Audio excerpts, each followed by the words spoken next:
Oi pessoal, Marcelo Serrano aqui, esse é mais um episódio do podcast Itaú Views. Antes de começar, deixo o convite para você que nos acompanha aqui no podcast seguir as outras plataformas do Itaú Views. A gente tem criado ao longo da semana vários conteúdos que complementam os episódios e todos os relatórios aqui do Research e da nossa área macro ficam disponíveis no canal do Itaú Views no Telegram.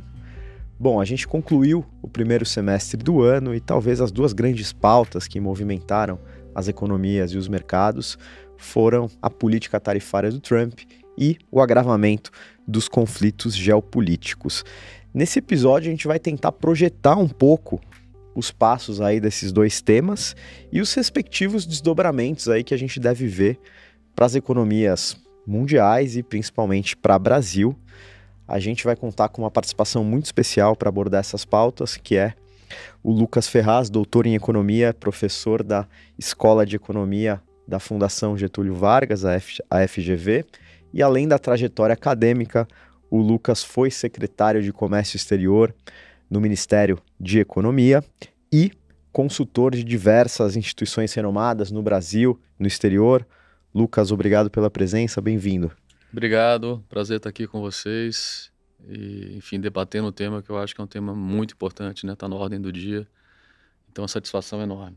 Boa. Além do Lucas, a gente também conta com a participação do Pedro Renault, que vocês já conhecem, sempre está aqui com a gente. O Pedro é economista do Itaú Unibanco e além de dividir comigo a moderação desse episódio, ele vai tentar traduzir um pouco como essas pautas abordadas ao longo do episódio refletem nos indicadores da nossa economia. Pedro, um prazer aí contar com sua presença novamente. Prazer, Marcelo, como sempre. Lucas, obrigado por estar conosco. Boa. Para a gente começar, Lucas, a gente está bem próximo do prazo estabelecido pelo presidente Trump para o progresso das negociações comerciais. A gente pode acordar aí depois do dia 9 de julho com um novo tabelão de tarifas, a despeito do quão imprevisível é entender como a gente deve avançar nessas pautas. Eu queria começar te perguntando qual a expectativa para o curto prazo dentro desse contexto aí de guerra comercial. Pois é uma pergunta bastante interessante, né? Nós tivemos ali no dia 2 de abril, né, o chamado Liberation Day, talvez o maior golpe, né, contra o sistema multilateral de comércio baseado em regras desde que o sistema foi criado em 1947, né, com o GATT. Eu diria que talvez até o maior choque tarifário, pelo menos desde 1930, né, com o Smoot-Hawley Act, que foi também um movimento unilateral do Brasil, né, logo após a grande recessão global, que muitos, inclusive, economistas apontam que esse choque tarifário, né, esse aumento expressivo das tarifas americanas unilateralmente, contribuiu para, digamos, intensificar ainda mais aquela crise, né, que a gente viveu nos anos 30. Então a gente viu uma espécie de repetição, né, daquele processo, eu acho que ainda numa escala até mais forte, né, do que foi observado em 1930. E por que eu digo um golpe no sistema multilateral de comércio, né? Porque eu acho que vale a pena pontuar que desde o início todo o movimento unilateral americano ele era completamente contrário, né, ao que se estabelece nos principais artigos do chamado GATT, que é o Acordo Geral, né, de Tarifas e Comércio, que rege, digamos ali, o princípio jurídico básico de funcionamento do sistema na Organização Mundial do Comércio. Então, tarifas discriminatórias, ou seja, você cobrar uma tarifa A para um país, cobrar uma tarifa B para um país, para um outro país do mesmo produto, né? Isso contraria um dos princípios basilares da OMC, que é o princípio da não discriminação, né? E você também cobrar tarifas, digamos, que nada tinham a ver, né, com aquilo que ele chamou de recíproca. A ideia do Trump era, olha, se eu cobro 10 de você, eu quero que você cobre 10 de mim. Se eu cobro 1, eu quero que você cobre 1 de mim. Também contrariando aspectos importantes do sistema multilateral de comércio, porque ignorava a dinâmica que nos levou a esse equilíbrio que temos hoje tarifário, dos Estados Unidos um país mais aberto e os países em desenvolvimento, né, principalmente os desenvolvimento um pouco mais fechados, né, foram 8 rodadas de comércio, desde que o GATT foi criado em 47 até a última rodada, que começa em 86, que é a rodada do Uruguai, e termina em 94 com a criação do OMC. Quer dizer, tudo isso foram equilíbrios, né, que foram sendo gerados ao longo desse tempo, com o apoio incondicional dos Estados Unidos, que era o grande interessado, né, digamos, na formação desse sistema, nessa governança do comércio internacional, e que foi um dos países que mais se beneficiou, né, desse processo. Então, esse 2 de abril realmente foi um marco muito, digamos assim, eu diria triste, um dia triste na história, né, do comércio exterior mundial, né, do sistema multilateral, da governança.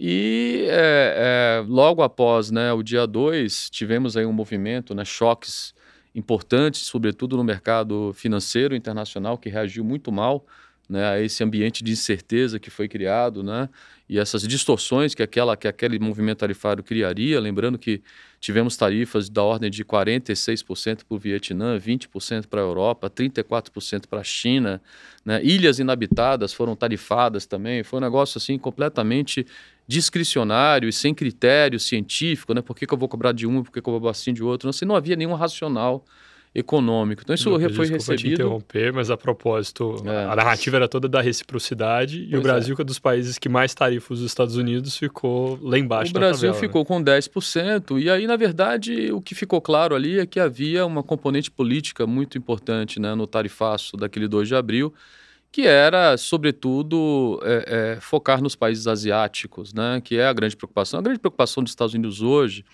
e é importante a gente mencionar isso também, isso é um problema bipartidário. Isso não é um republicano só, é o democrata também, né?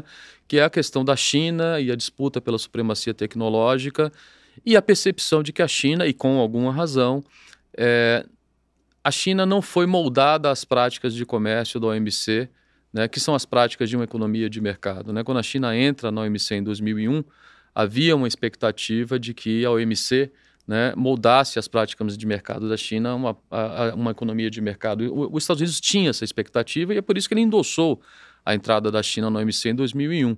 E hoje, curiosamente, o que a gente observa é uma China fazendo tudo o que sempre fez, né, assim, mantendo o seu caminho, né, de uma forma geral, que foi aberto ali no final dos anos 70, né, com o final da era Mao e o início com o Deng Xiaoping, né, assim, que foi o início da abertura. Então, a China segue sua rota de, parcialmente, uma economia de mercado que funciona com forte intervencionismo estatal. E o que a gente observa, curiosamente, é que os Estados Unidos está ficando mais próximo da China do que a China dos Estados Unidos, né? Então, voltando à pergunta, quer dizer, feita essa contextualização, 7 dias depois, o mercado reagiu muito mal. E as pessoas perguntam, né, quando é que o Trump vai parar? Né? O Trump é um político e, como qualquer político, ele reage, né, aos seus constituencies.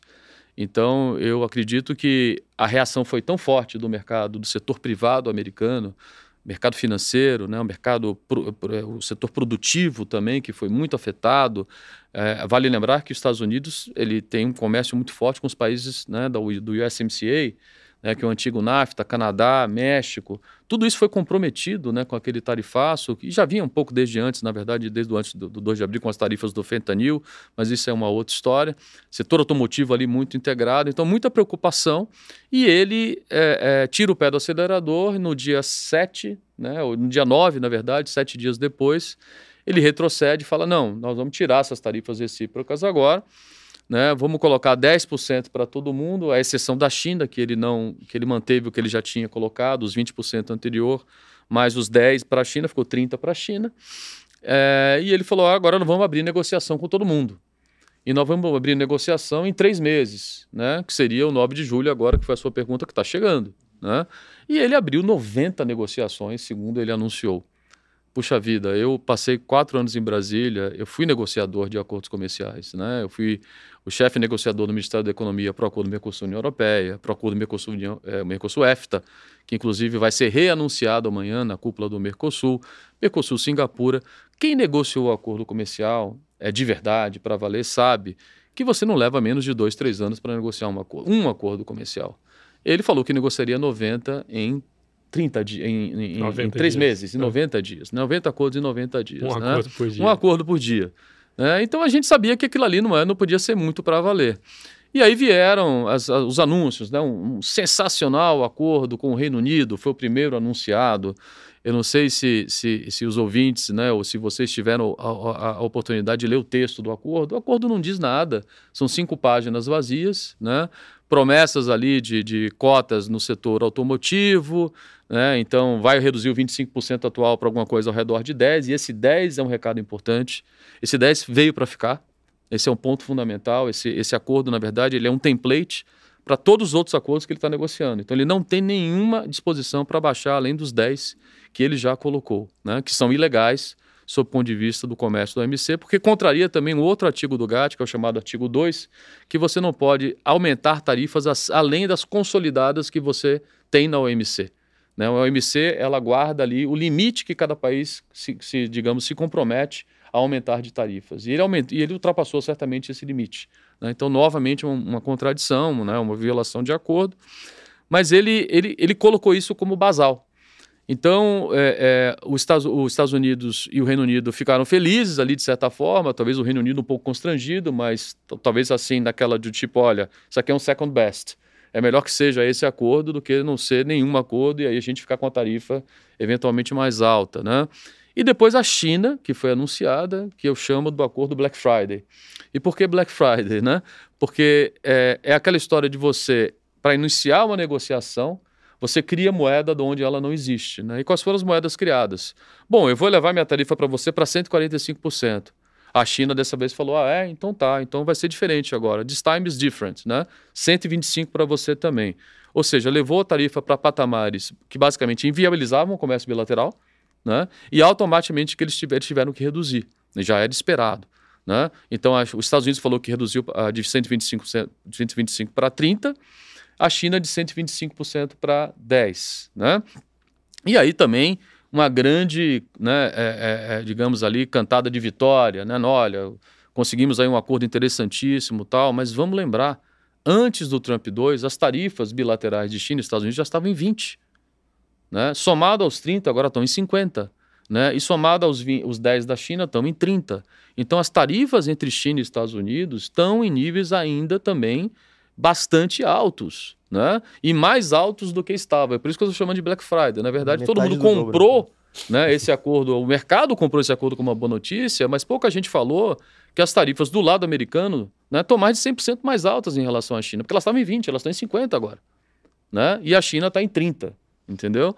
Então, estamos aí faltando, enfim, uma semana, né, para a gente basicamente ter as negociações. O que eu acho que vai acontecer?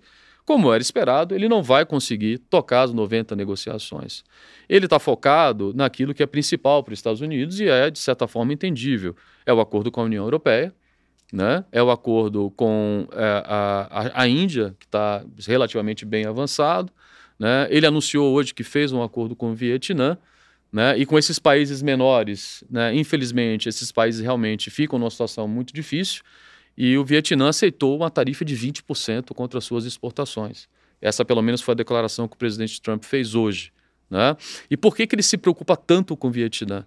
Porque o Vietnã acabou sendo, né, um país conector dos produtos chineses para os Estados Unidos. Né? Então, a China, percebendo que os Estados Unidos estavam colocando tarifas já muito altas desde a Primeira Guerra Comercial, a China vem reduzindo sua dependência direta das exportações, né, das suas exportações para os Estados Unidos e buscando países conectores na Ásia.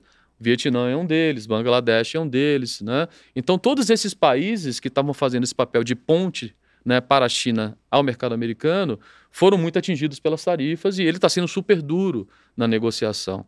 Então, eu acho que ele vai conseguir algum acordo nessa linha, né? Mas com a União Europeia a conversa vai ser um pouco diferente. Né? Até porque a União Europeia, diferente desses países pequenos, ela tem um compromisso com a sinalização que ela vai mandar com esse acordo. Se a União Europeia atuar como um país pequeno, né, que vai aceitar, né, as tarifas do Trump e vai fazer concessões, tarifas que não existiam, que ele criou, isso vai passar uma mensagem terrível, né, para um enfraquecimento ainda maior do que restou do sistema multilateral de comércio baseado em regras.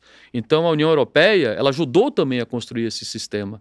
Então, ela tem essa preocupação adicional que os países menores, infelizmente, não podem ter, até pelo poder de barganha, né, de serem economias muito menores e estarem aí, de certa forma, sofrendo uma espécie de coerção, né, para fazer qualquer tipo de acordo. Né?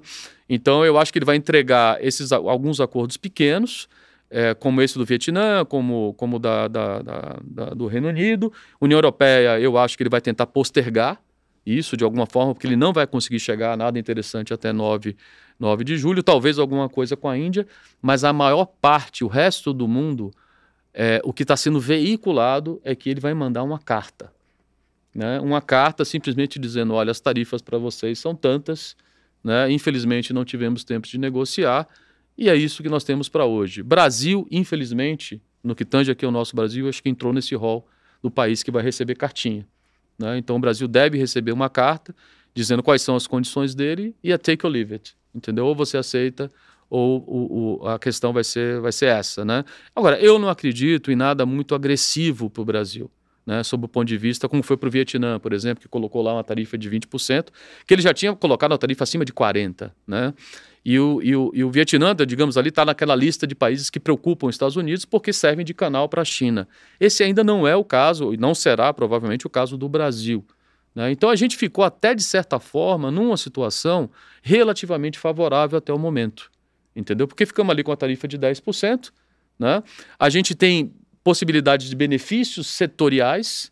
Né? O Brasil é uma economia muito fechada, então esse 10% no final das contas em nível agregado impacta pouco o PIB brasileiro, mas sob o ponto de vista setorial a gente tem ali vantagem no agronegócio, porque a China está fechando o agronegócio dela para os Estados Unidos, né, com tarifas aí da ordem de 30%, para alguns produtos até mais, 50%, né? Mas uma média ali de 30%, e a gente tem condição de colocar os nossos produtos lá. Estou falando de soja, milho, estou falando de algodão, estou falando de carnes, né? Que são oportunidades que se abriram sob o ponto de vista setorial.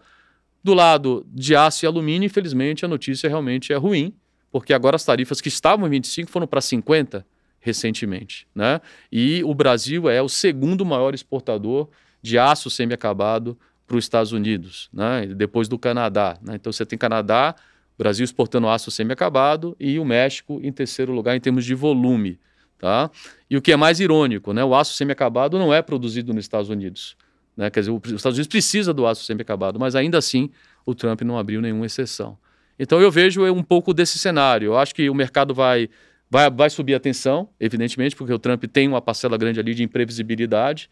Eu acho que a gente vai ver aí muita oscilação de dólar, né? Chegando mais próximo.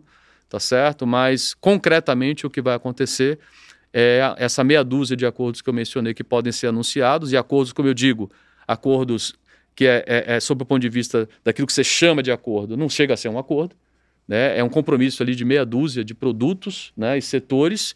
E mais um ponto, se a gente olhar o acordo com a União Europeia, com o Reino Unido, que foi o primeiro anunciado, sem data para entrar em vigor. Né? Mas é uma carta de intenções. É uma carta de intenções que vai ser anunciada e, evidentemente, o Trump, conhecendo a personalidade dele, ele vai colocar isso como uma grande vitória. Boa. Lucas, até pegando o gancho num ponto que você falou sobre o aço semi-acabado que os Estados Unidos não produzem. É uma medida claramente contraproducente nesse sentido. Você entende que, assim, por trás de todo esse caos, o Trump tem um objetivo. Né? A gente poderia dizer que mais amplo, Make America Great Again, mas dentro dessa contextualização, por exemplo, ele fala de trazer empregos de volta para a economia americana. Você entende que vai ter algum efeito positivo essa história? Eu acho que, infelizmente, não. Né? Quer dizer, os Estados Unidos é um fato. Né? Quer dizer, o problema da perda de emprego industrial nos Estados Unidos é algo concreto. Né? A questão do crescimento da desigualdade social é algo também concreto. Esses fenômenos ocorrem nos Estados Unidos, ou começam a ocorrer, pelo menos ali a partir dos anos 60, né? E eu sempre gosto de frisar esse ponto, porque quando você fala de anos 60, né, final dos anos 60, começo dos anos 70, a China ainda não tinha entrado para valer no mercado internacional. Né? Então, é muito fácil esse discurso de você culpar a China por tudo. Olha, nós perdemos não sei quantos empregos industriais por conta da China, blá, blá, blá. Eu não quero dizer que o comércio não tenha influenciado nesse processo, mas todos os economistas, ou grande parte deles, os estudos mais bem publicados que a gente tem acesso, mostram que a China teria sido responsável ali por, no máximo, 15% a 20% dos empregos, da perda de emprego industrial americano. Se você olha a curva de perda de emprego industrial nos Estados Unidos, dos anos 60, né, até 2010, ela é uma grande reta descendente e você não nota nenhuma, digamos, diferença de inclinação, né, de 60 para 80 ou de 80 para 2010. Né? Eu estou fazendo aqui, claro, um argumento simplesmente visual, né, você olhando a curva. Mas se você tirar uma regressão, por exemplo, de 60 a 80 e projetar essa regressão, né, para 80, de 80 a 2010, você vai chegar exatamente ou muito próximo, né, do nível de emprego industrial americano que você tem, o que sugere que, de fato, a participação, né, da China ou esse aumento da globalização, ele teve muito pouco efeito, né, sobre uma tendência que já vinha desde antes. E o consenso parece aprontar para uma tendência, na verdade, né, que tem o fundo, né, o pano de fundo dela causado pelo progresso tecnológico, né, pela questão da automação. Tanto é, né, que a questão da perda de emprego na indústria e o aumento da desigualdade, ela não acontece só nos Estados Unidos, ela vem acontecendo no mundo inteiro, inclusive na China, né, mais recentemente. Né? Então, a questão da servicificação, né, que a gente vem observando é fenômeno mundial. Né? E outra coisa, né, quer dizer, se pela lógica econômica, né, se a desigualdade americana fosse causada pelo comércio chinês, né, se fosse ali a grande força motriz, o comércio, né, causando a desigualdade nos Estados Unidos, a China deveria estar observando um decréscimo, né, da desigualdade. Né? Quem estudou comércio ali, aí, enfim, tem o teorema de Stolper-Samuelson que deixa isso muito claro. Ou seja, nada disso está ocorrendo, né, na prática. Então, o pano de fundo é a questão do progresso tecnológico. Agora, abordar essa questão é basicamente uma questão de cunho de política doméstica. Isso tem muito pouco a ver com o comércio exterior. E aí você fala, bom, então a gente tentando, né, girar a roda ao contrário, né? Os Estados Unidos era o país mais aberto, agora vamos fechar os Estados Unidos, será que a gente vai conseguir trazer isso de volta? A resposta é que certamente não, né? Você vai piorar, na verdade, a situação em termos de desigualdade. Se a gente pensar, por exemplo, que o imposto de importação ele é um imposto regressivo, né? Quer dizer, quando você aumenta uma tarifa de importação sobre bens, quem você está punindo mais? Você está punindo mais a classe média alta, os ricos ou os pobres, que basicamente têm uma cesta de consumo composta de 100% de bens. Né? Todos nós aqui consumimos bens e serviços, via de regra. Né? E quanto mais rico você é, maior a participação de serviço. Então você vai piorar o problema da desigualdade social e você certamente não vai trazer os empregos de volta. Até porque hoje os processos manufatureiros, cada vez mais, eles são capital intensivo. A fábrica pode até voltar, que é uma dúvida por causa do nível de incerteza. Exatamente. Ninguém vai tomar a decisão agora, Exatamente. Mas ela volta cheia de robô, Ela volta cheia de robô ou, na melhor das hipóteses, com a mão de obra muito qualificada. Então, o problema nos Estados Unidos hoje é um problema, primeiro, de qualificação de mão de obra, né? E eu diria qualificar uma mão de obra para lidar com essa indústria que hoje é muito mais moderna do que antes, né? E, eventualmente, essa mão de obra também ser redirecionada para o setor mais pujante da economia americana hoje, que é o setor de serviços. Né? A gente fala muito da perda de emprego industrial, mas a gente não fala dos empregos que foram gerados em serviços. Né?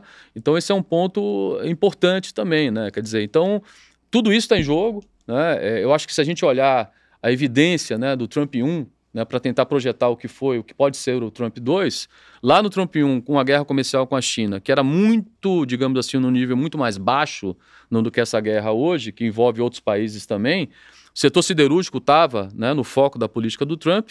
Os estudos mostram que a cada vaga que foi gerada de emprego no setor siderúrgico protegido, 2 vagas foram perdidas nos elos ajusantes que usam o setor siderúrgico como insumo produtivo. Setor automotivo, construção civil, máquinas e equipamentos. Né? As exportações industriais americanas foram muito prejudicadas, né, com o protecionismo do Trump 1, porque você usa muito insumo chinês também, né, nas exportações americanas. Você tem um conteúdo ali relativamente elevado. Isso gerou uma queda de até 8% nas exportações industriais dos Estados Unidos em função desse protecionismo. Né?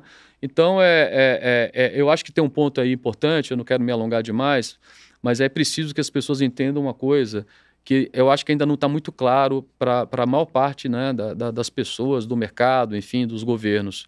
Se existe uma nação hoje que é uma nação poderosa em termos de produção de bens industriais, tá? Essa nação só existe uma, não existe mais 2 ou 3, só existe uma. Essa nação se chama China. A China hoje é, de longe, o país que mais produz bens industriais no mundo. Ela representa 35% da produção industrial de bens no mundo. Em 95 ela representava 5%, hoje ela representa 35%. Isso é 3 vezes mais do que os Estados Unidos produz. Isso é 6 vezes mais do que o Japão produz. Isso é 9 vezes mais do que a Alemanha produz. Isso é 12 vezes mais do que a Coreia do Sul produz.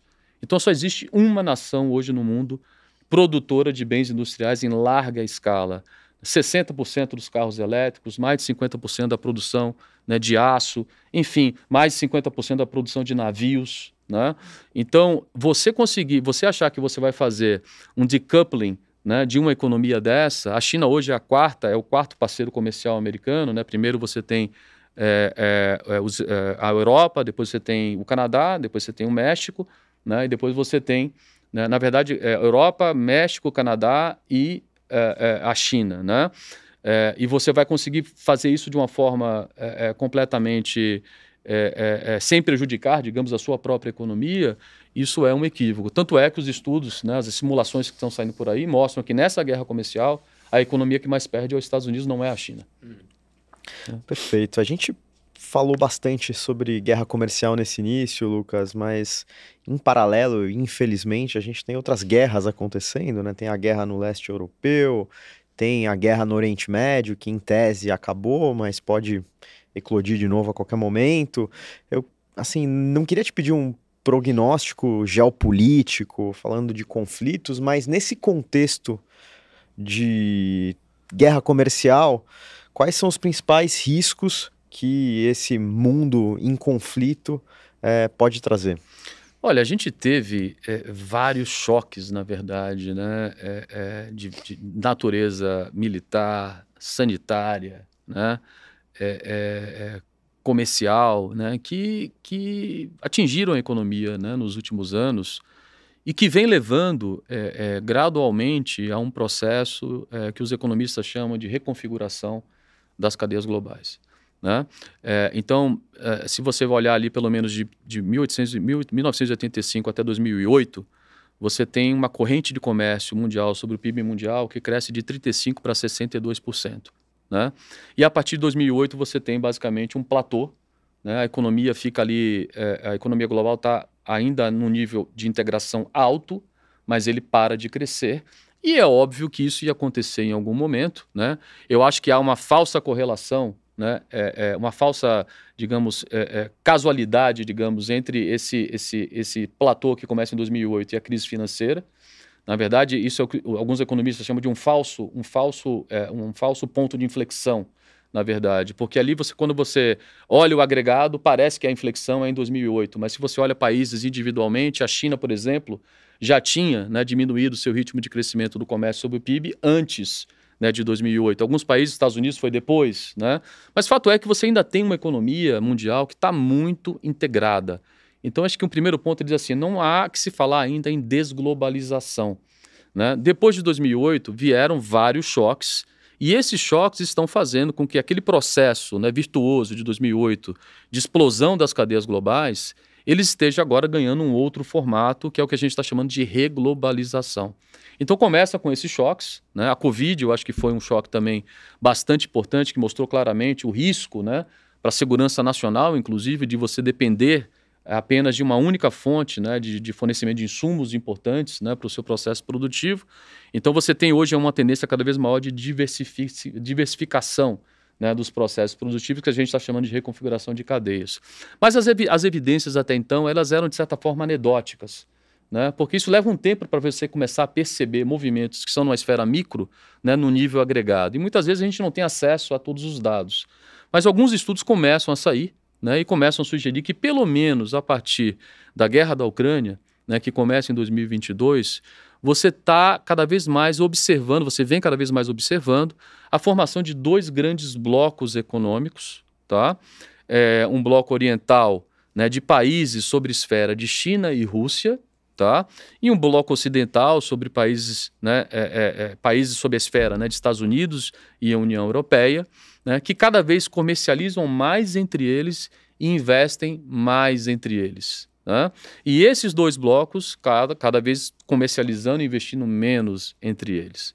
Então você está observando já, de certa forma, uma fragmentação do mundo, né, sob o ponto de vista da influência geopolítica. né? E aí esse é um ponto importante, né? Cada vez mais estamos vivendo no mundo, né, aquele mundo até 2008, pelo menos, onde o critério da eficiência era rei. Né? Era o critério da eficiência que era o critério maior, absoluto, para você alocar os seus investimentos nas diversas regiões do mundo. Né? Alocar o seu portfólio de investimentos, de uma forma geral. Hoje em dia, isso está mudando. Quer dizer, cada vez mais você tem a eficiência dando espaço para a resiliência. Né? Então, é evidente que isso tem impactos, sobretudo, sobre o crescimento mundial. Né? É claro que isso vai impactar as taxas de crescimento mundial, porque vai impactar a produtividade dos processos. Se você está deixando de comprar, né, ou de se localizar em locais onde há vantagem comparativa clara para você, e você está misturando esse critério de alguma forma, né, combinando esse critério com critérios de segurança nacional, com critérios geopolíticos, né, isso tudo vai fazer com que a produtividade global caia. E você vai observar taxas de crescimento aí menores. Né?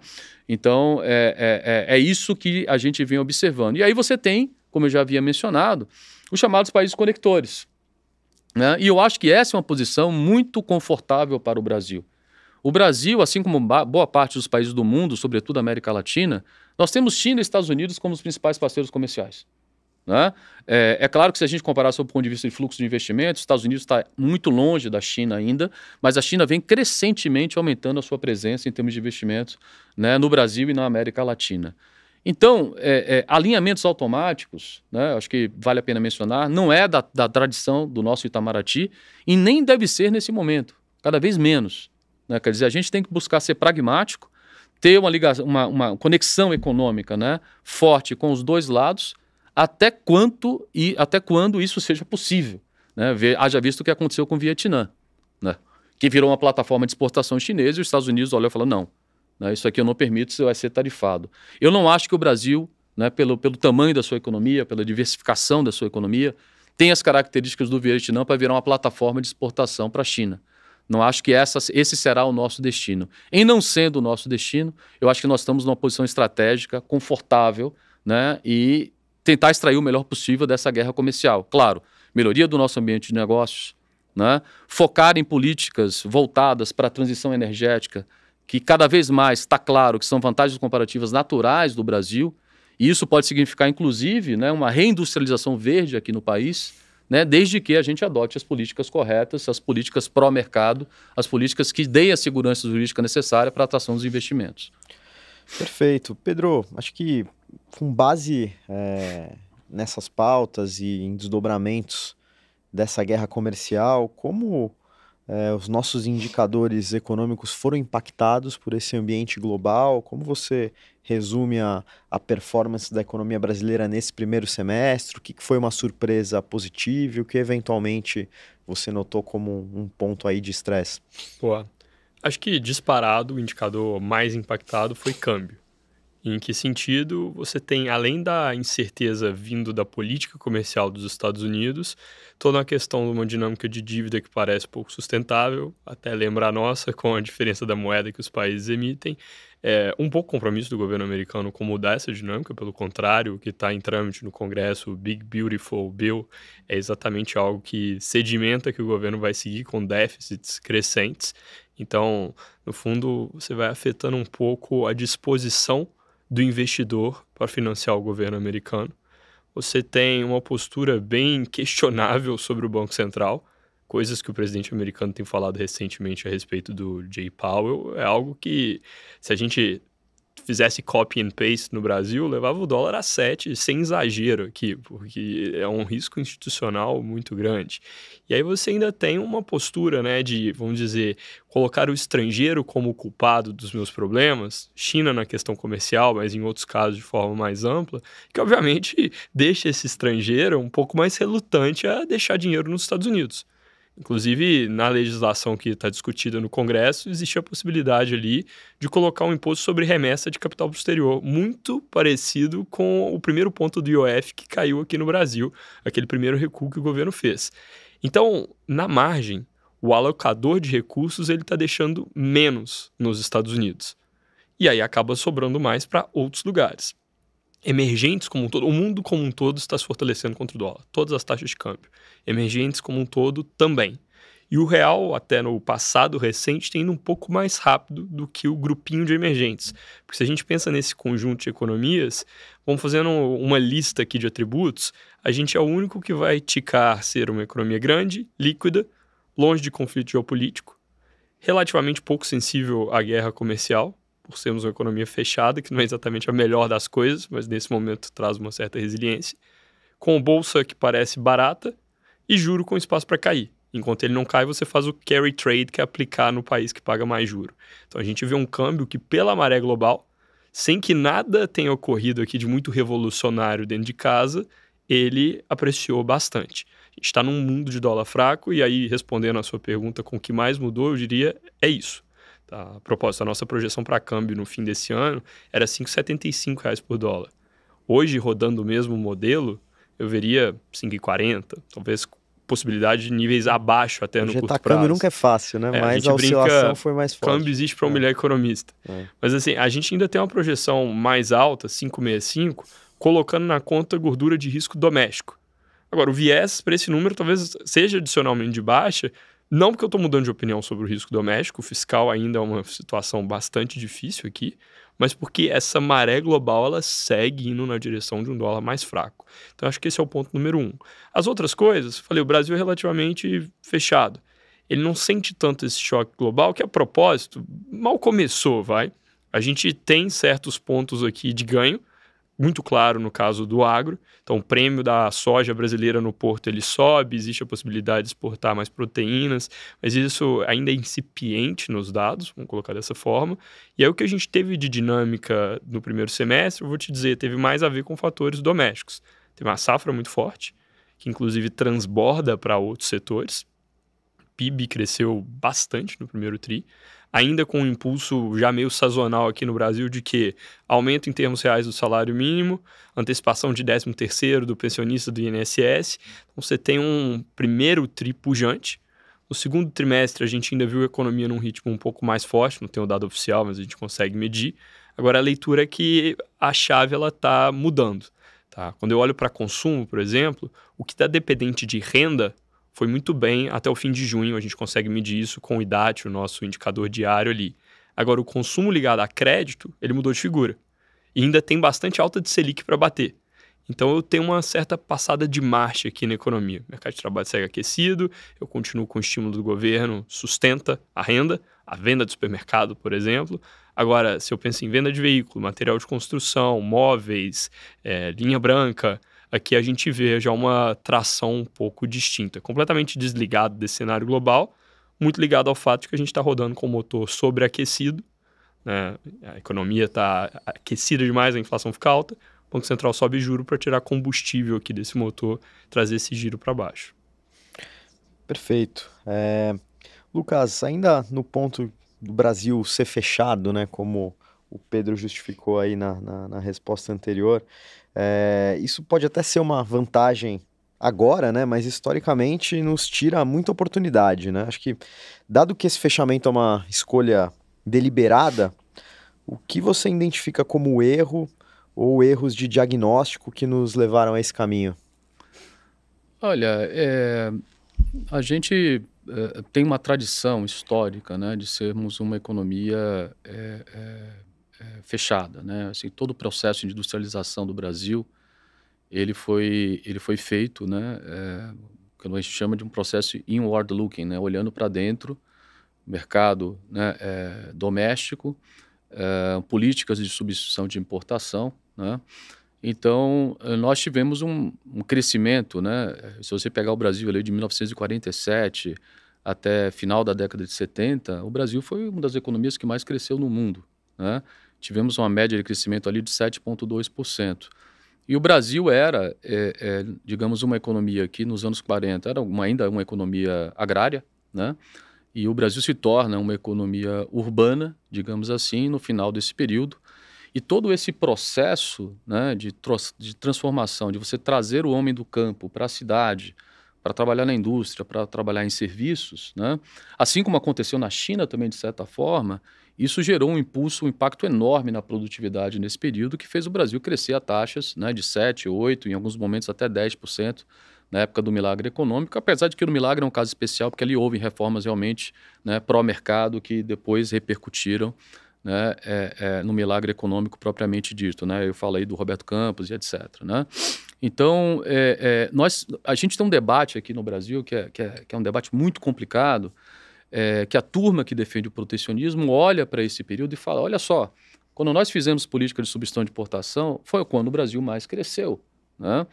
E é a chamada correlação espúria, né? Quer dizer, o pessoal acha, não, a gente tinha tarifa alta, a gente crescia muito, mas o pessoal esquece, né, que o Brasil passava por um processo de transformação estrutural, né, que inexoravelmente levaria a um crescimento de produtividade. E justo quando esse processo se estanca, que é o final da década de 70, né, a gente tem um choque de realidade, né? E aí a gente constrói um parque industrial protegido, um parque industrial ineficiente, né, e uma economia que a partir dali começa a engatinhar na produtividade, né? E a gente vem, né, pelo menos desde desse período para cá, né, final dos anos 70, começo dos anos 80, né, plano real, né, a gente não consegue, né, digamos, aumentar significativamente a nossa produtividade porque continuamos, entre outras coisas, sendo uma economia fechada. E o debate realmente é um debate muito difícil, né?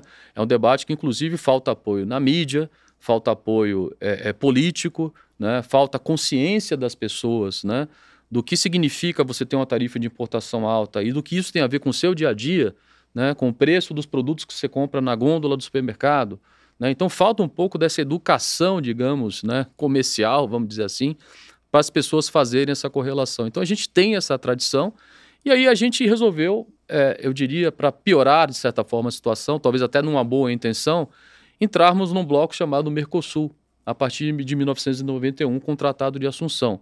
Esse bloco deveria ser uma plataforma de inserção internacional para o Brasil e para os países que compõem esse bloco, mas infelizmente não foi o que aconteceu. O bloco acabou se tornando uma camisa de força para o Brasil, né? Eu gosto muito de falar que todos os candidatos, os mais liberais, via de regra, falam, não, o Brasil tem que abrir a sua economia. Acho que quase poucas pessoas, os economistas mais bem informados, discordariam, né, dessa perspectiva, dessa informação. Mas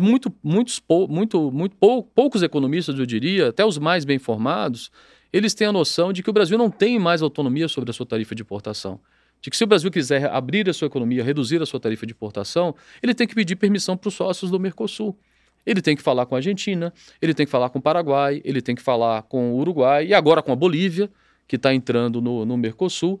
Você imagina a complicação que é fazer um movimento de abertura desse.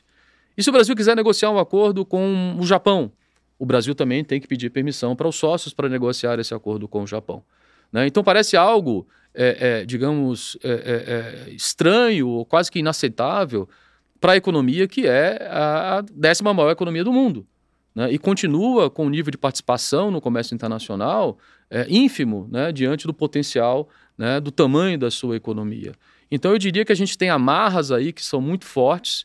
Eu acho que para a gente falar de um aumento da inserção internacional brasileira, a gente tem que inexoravelmente rediscutir o Mercosul, né, que é algo que, como eu digo, pouca gente conhece, pouca gente tem detalhes do seu funcionamento, né, mas sem uma rediscussão séria, né, para que serve o Mercosul, qual é o seu objetivo, né, e analisar o que pode ser feito com ele daqui para frente, né, analisando o seu retrospectos, essas amarras que eu mencionava, né, um Mercosul mais flexível talvez, a gente não vai sair desse equilíbrio, né? Então a gente está anunciando um acordo com o Mercosul, talvez anunciemos um acordo Mercosul-União Europeia, que é um grande acordo entre os maiores do mundo, talvez aí final do ano que vem a gente consiga internalizar juridicamente, porque o acordo já foi reanunciado, né, no final do ano passado. Tudo isso aí são conjecturas, a gente está com dificuldade com o Macron, tal, etc. Mas ainda assim isso não vai resolver o nosso problema, né? Porque a gente está falando de uma abertura econômica de 15 e de repente, dependendo do produto, até 17 anos, para a gente reduzir as nossas tarifas para os produtos europeus. O caso de automóvel é um caso clássico, né? Provavelmente os meus filhos vão comprar automóvel europeu pagando tarifa zero, eu não sei se vou comprar, porque daqui a 15 anos é que vai zerar a tarifa, né? Então um processo longo, né? E ainda, eu digo, custoso, 25 anos. Aí você pergunta, bom, levou 25 anos para negociar com o Mercosul, aí você fala, eu quero negociar com o Japão olha para você e fala, pô, mas você levou 25 anos para negociar um acordo, eu não quero negociar um acordo com você que leva 25 anos. Né? O Mercosul é muito complicado, então a gente ainda criou essa reputação de região complicada e protecionista e que não consegue negociar acordos modernos. A gente sempre fica falando de tarifa, subsídio e cota. E hoje, na verdade, os acordos modernos estão falando de temas não tarifários, né, de barreiras técnicas, sanitárias, comércio de serviços, né, cláusulas de investimento, cláusula de propriedade intelectual, né, estão falando de outros temas, comércio digital, né, e o Brasil não está disposto a negociar essas coisas, nem os países do Mercosul. Então, realmente, é uma resposta, eu diria que, uma pergunta super importante que você fez, mas não é uma resposta simples. E eu diria que, de uma maneira geral, se a gente não parar para rediscutir o Mercosul, o Brasil não sai tão cedo, né, desse equilíbrio ruim de uma economia de baixa inserção internacional, né, na economia global. Perfeito. Acho que, encaminhando para o final, queria fazer 2 perguntas para vocês, 2 projeções, uma mais fácil para o Pedro, que ele está acostumado, que é basicamente repassar e entender como esse cenário mais volátil, possivelmente mais inflacionário, com um dólar mais fraco frente a outras moedas, vai impactar nas projeções, o que a gente tem de cenário oficial. E para o Lucas, pensando num horizonte um pouco mais longo, de médio e longo prazo, que a gente, você como estudioso do comércio exterior, que a gente pode tentar capturar ou projetar de tendência que hoje talvez esteja fora dos holofotes ou que seja uma derivada de tudo que você já comentou, né? Então, passar para o Pedro comentar basicamente o cenário e a gente conclui com essa reflexão aí com você, Lucas. Boa. Bom, deixa eu pegar de onde eu parei. Então, eu tinha comentado rapidamente, a gente tem uma projeção hoje de câmbio a R$ 5,65 por dólar no fim do ano, viés de baixa, não por questões domésticas, que inclusive não foram o que nos trouxeram de acima de 6 para o patamar atual, e sim porque eu tenho esse dólar escorregando ali para baixo no mundo. E esses movimentos, historicamente falando, uma vez que eles começam, eles podem ter passos largos aqui. Então é esse viés para baixo do intercepto global que está mudando. A atividade econômica, eu mencionei, o primeiro semestre foi forte, a segunda metade do ano ela deve ser mais devagar, o agregado de crescimento em 2022 a gente projeta em 2,2%. Isso vindo de anos acima de 3%, é uma desaceleração de um motor que estava rodando a 200 por hora sem ter a capacidade de imprimir essa velocidade de forma sustentável. Ele ficou quente, o juro subiu e a gente vai vendo essa adequação de velocidade. A projeção para o ano que vem é 1,5%, seria extrapolando essa tendência. Agora, com um viés de alta, pelo seguinte, a gente pode ver políticas públicas de maior estímulo para a economia. Elas não necessariamente vão ser as mais sustentáveis. Mas é igual tomar anabolizante. Você vai sentir os efeitos lá na frente, no curto prazo você fica maior e a gente enxerga um pouco desse risco em 2026, olhando o que está sob discussão. Tá? O câmbio também, em função disso, vai ter volatilidade. Agora, pensando em outras variáveis. Nesse quadro onde eu tenho uma economia quente, que desacelera, mas nem tanto. O mercado de trabalho ele não vai relaxar de forma muito acelerada. O desemprego vai demorar para subir. Significa que eu vou continuar com a pressão inflacionária relevante. Meta de inflação é 3, a gente deve entregar esse ano algo perto de 5, como foi no ano passado, como inflação de serviço que está rodando na casa dos 7, se a gente pensa aqui no agregado do ano. E aí, no fundo, tudo isso aqui é um pano de fundo para juro que vai seguir em território elevado e, como o Banco Central falou, por bastante tempo. Período bastante prolongado, foi a expressão que eles usaram 5 vezes na última ata do Copom, acho que para dar um sinal. A gente projeta Selic em 15% até o fim desse ano, com o início do período de corte de juros ali na virada, início de 2026, de forma gradual para a vizinhança dos 13% quando a gente estiver falando do fim desse ciclo no ano que vem. Agora, o risco, se a gente leva ao pé da letra o que o Banco Central está falando, é que o juro caia até mais tarde. Então, a gente vai seguir num período aqui de pé no freio, em grande medida, porque o pé da política monetária está no freio, mas o da fiscal, ele está no acelerador, tá? E aí, assim, você falou, a minha missão é mais fácil. É mais fácil falar das projeções, porque, de fato, está no dia a dia. Mas, assim, projeção econômica não é o que eu tenho fé que vai acontecer. É o que parece mais provável com as informações que eu tenho hoje. Sim. E essas têm mudado diariamente, né? Então, banda larga aqui em torno dos números. Perfeito. Muito bom. Olha, eu acho que olhando para frente, o que a gente pode esperar, né? Como eu havia mencionado, né, no início da nossa conversa, nós temos hoje um Estados Unidos mais protecionista, um Estados Unidos que está, digamos, de certa forma, se isolando mais, né, do mundo, do resto do mundo, e pouco disposto, digamos, a grandes aproximações comerciais, né, digamos assim. E esse é um Estados Unidos, que é importante sempre a gente ressaltar, que é um Estados Unidos que tem essa visão, que é uma visão dos republicanos e também dos democratas, né? Então eu não vejo no médio e longo prazo um Estados Unidos aos moldes do que foi os Estados Unidos, pelo menos, né, desde o pós-Segunda Guerra, né, até os anos recentes, né? Então a gente pode contar, sob o ponto de vista de Brasil, né, de aproximação, claro, sempre um parceiro importante. Eu acho que a gente vai continuar comercializando com os Estados Unidos. Ali os Estados Unidos é o terceiro maior parceiro comercial do Brasil, se a gente pensar em China, União Europeia, Estados Unidos e Argentina, né? Então os Estados Unidos deve continuar sendo, mas eu não acho que é dali que a gente vai conseguir, né, maiores ganhos. Se sai o acordo Mercosul-União Europeia, isso é uma excelente notícia. Nós estamos falando de uma área que, em conjunto, você está falando de 22 trilhões de dólares, 718 milhões, né, de consumidores potenciais, sobretudo no caso europeu, consumidores de alta renda. Isso pode ser boa notícia para o Brasil, isso pode ser boa notícia, inclusive, para a indústria brasileira, sob o ponto de vista da integração com as cadeias regionais europeias, né, e globais também, de certa forma, né, e também um mercado importante, complementar, eu diria, sob o ponto de vista energético. A Europa tem uma demanda por energia que pode ser suprida, né, por países do Mercosul e outros países da América Latina, desde que nós façamos aqui o nosso dever de casa, né, e com a receita que todo mundo sabe, a melhoria da nossa infraestrutura, né, os marcos legais, agora a questão do mercado de carbono que está sendo criado. Enfim, são oportunidades que, se a gente souber aproveitar, a gente pode aproveitar com a União Europeia se o acordo de fato for internalizado. Agora, tem um ponto que talvez seja o mais importante, que talvez seja o que me incomode mais, que eu vou ilustrar aqui com uma matemática muito simples e talvez imprecisa, né? Mas eu vou explicar por quê. Se a gente olhar o nosso comércio de 2000 até 2024, o nosso comércio com os Estados Unidos, com a Argentina, melhor dizendo, que é um parceiro, nosso principal parceiro no Mercosul, ele cresce 2 vezes em termos de volume, né, em dólares. Se a gente olhar para o nosso comércio com os Estados Unidos, ele cresce algo como 2,5 a 3 vezes nesse mesmo período, nesse primeiro quarto de século. Com a União Europeia, isso vai para 3 e pouco.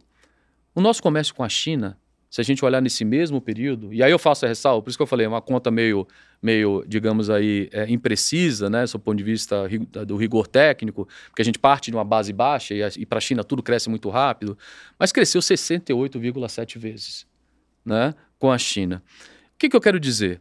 Mais de 50% do comércio brasileiro hoje é feito com a Ásia, que é a região mais dinâmica do planeta.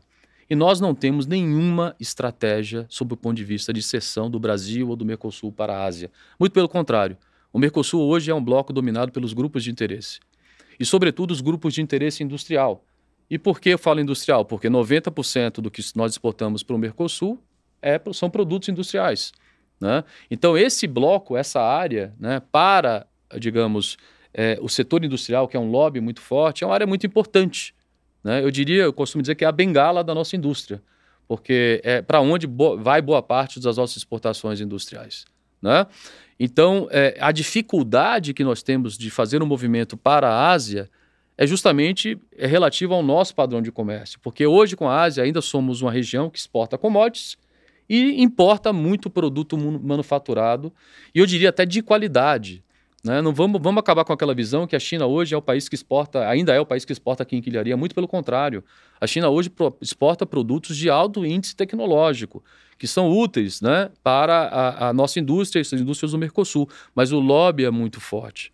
Então a gente tem que, de alguma forma, sair desse equilíbrio, rediscutir, porque temos uma região aqui do Ocidente, digamos, que está ficando mais protecionista, que está ficando mais conservadora sob o ponto de vista de inserção internacional, mas temos uma outra região do mundo, que é onde está a maior parte da população mundial, que vai avançando nos temas da integração, né? Eu cito aqui 2 grandes acordos mega regionais daquela região, que é a RCEP, né, que é um grande acordo que ele corresponde a 35% do PIB mundial, que envolve China, né, que envolve Japão, né, que envolve Coreia do Sul, tá certo? Estou falando também de um outro acordo, que era a parceria transpacífica, que é a CPTPP, antes TPTPP, que foi incentivada pelo Obama e depois o Trump, no Trump 1, ele tirou os Estados Unidos da TPP, que virou CPTPP depois, que nós estamos falando aqui de 15%, né, do PIB mundial. Então você está falando de 2 acordos, que são ali quase 50% do PIB mundial hoje, né, que o comércio ali vem crescendo, os investimentos vêm crescendo,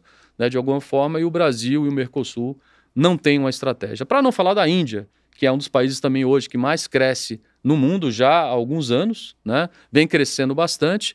O Brasil não tem acordo de comércio com a Índia, para não dizer que nós não temos. Nós temos um acordo de 400 linhas tarifárias, que é um acordo preferencial, e aqui no Mercosul a gente tem mais de 10.300 linhas tarifárias para negociar. Então nós não temos um acordo com a Índia, né? Essa é a verdade. Então, se eu tivesse que montar uma estratégia para o Brasil para o futuro e olhar aonde estão as oportunidades hoje, eu diria que há um leque enorme de oportunidades na Ásia e que o Brasil, infelizmente, não está conseguindo aproveitar por uma série de razões que vão desde as amarras do Mercosul, né, aos lobbies que têm uma resistência muito grande com a integração referente à Ásia. Perfeito. Acho que a gente conseguiu cumprir bem a pauta, uma pauta densa, falamos sobre vários assuntos. Queria, antes de concluir, agradecer novamente as participações do Pedro e do Lucas aqui com a gente. Valeu. Sempre um prazer. Obrigado, Leandro. Foi ótimo. Obrigado.